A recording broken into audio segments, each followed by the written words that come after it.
I want to talk about a profile in courage character, specifically the Velociraptor at the end of Jurassic Park.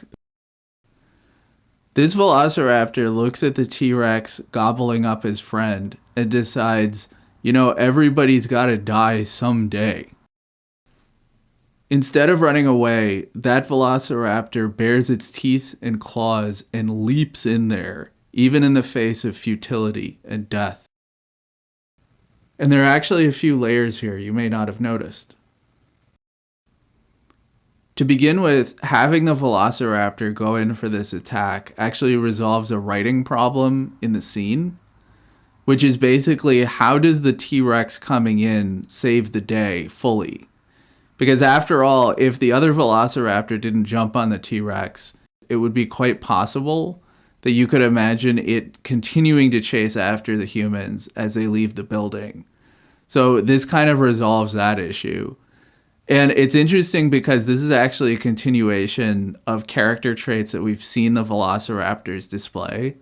So for example, one of the things we hear about from the very beginning of the movie is a Velociraptor's willingness to attack surprisingly from the side. So basically what's happening in this moment is the Velociraptor is trying to clever girl the situation by coming into the T-Rex from the side. And it's interesting because if it was anything other than a T-Rex, this would probably succeed. But in the current situation, it's like, no, like that's not good enough.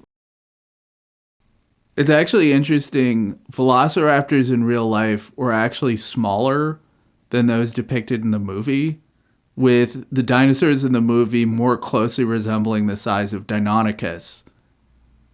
That final attack also matches the Velociraptors as being gregarious, social pack animals that have loyalty to the other dinosaurs in their pack.